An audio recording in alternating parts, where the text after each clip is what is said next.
పలికిన సీతారామ కథ నే పలికిన సీతారామ కథ.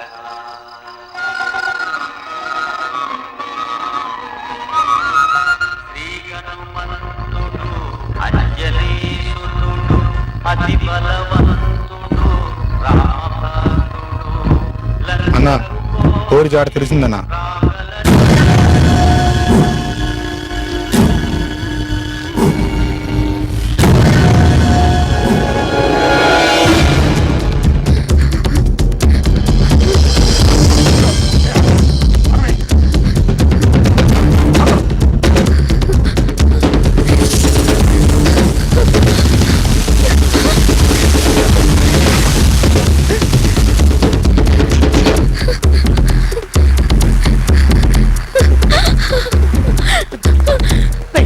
Very good very good.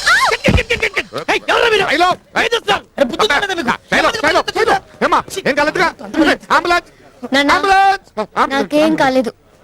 Director sir short ఓకేనా? డబ్బులు ఓకే అమ్మా. దీంతో క్లైమాక్స్ సాంగ్ తప్ప సినిమా మొత్తం ఫినిష్ అయినట్టే. ట్రై చేస్తారా మీరు? Ready sir ready. మీరు వెళ్ళి రిలాక్స్ కండి అమ్మా. దీని అమ్మ పడవ ఈ ప్రొడ్యూసర్ అయిన కాడి నుంచి నా బతుకు కుక్క బతుకైపోయేలా. దాని ఏలికి దెబ్బతగిలినా నా గుండె దడ గుట్టుకుంటా ఉంది. నేను షూటింగ్ అయిపోతానని. ఫస్ట్ సినిమా అయినా మీ అమ్మాయి అద్భుతంగా చేస్తున్నదండి. అమ్మాయి నెక్స్ట్ సినిమా డేట్ లో నాకే ఇవ్వాలి. ఫైట్ మాస్టర్ సార్ పరిగెత్తింది నా కూతురు జ్యూస్ మాస్టర్ కా అక్కడ పెట్టు. సార్ చెక్కు. సిగరెట్ ఎవరికి? డైరెక్టర్ గారికి అండి. ఫైట్ తీసుకొని ఫైట్ మాస్టర్ డైరెక్ట్ కింద సిగరెట్ అక్కడ పెట్టు. సార్ చెక్కు కుదరదండి. ఒకటైతే అస్సలు కుదరదు, రెండైతే చూస్తా, మూడైతే చేస్తా. ఏంటంటే ఇదిగో మీసాలైనా ఊరికే సాగమాక ఒప్పేసుకో. నా సినిమాలో ఎవరు హీరోయిన్ గా చేసినా యాడికో వెళ్ళిపోద్ది. ఇదిగో రంగారావా, లేదా బట్టతల క్లైమాక్స్ పాట చాలా కష్టం అంట. ఇవాళ నైట్ అంతా రిహార్సల్ చేసా. రేపు నావల్ల కాదు నావల్ల కాదు నావల్ల కాదు. అంటే ఎలాగండి? చాలా ఇంపార్టెంట్ సంగతి.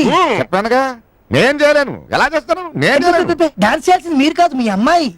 మరి అదే ఎక్స్ట్రా అంటే అలా మాట్లాడితే అసలు చేయనండి. పెద్ద సాడిస్ట్. ఇవాళంతా చేసి నా కూతురుతో రేపటి నుంచి సాంగ్ ఏమనుకుంటున్నా నా కూతుర్ని. నా వల్ల కాదు. నేను నా కూతురు అలసిపోయాము, రెస్ట్ తీసుకోవడానికి ఫారిన్ వెళ్తున్నాం. ఇదిగో రంగారావా, ఏందయ్యా ఈ పిట్టింగులా?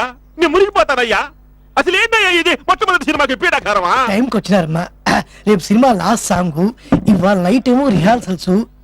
ఆయనేమో చేయనంటున్నారు. కుదురుతున్నానుగా. మళ్ళీ నా కూతురుతో ఊరుకోమా. కుదరదయ్యా. నేను చేస్తాను. డైరెక్టర్ సార్ డాన్స్ అసిస్టెంట్ ని పంపండి. ఓకే అమ్మా. అతని డైరెక్టర్ యాడ్ తెచ్చినా ప్రాక్టీస్ కోసం మేడం వస్తున్నారు. రంగనాయకులు స్వామి, ప్రొడ్యూసర్ ముందు మాట్లాడిన డేట్ లో ఇవి లేవి ఎక్స్ట్రా సాంగ్, నాకు ఎక్స్ట్రా పేమెంట్ కావాలి. అట్నే లేబో.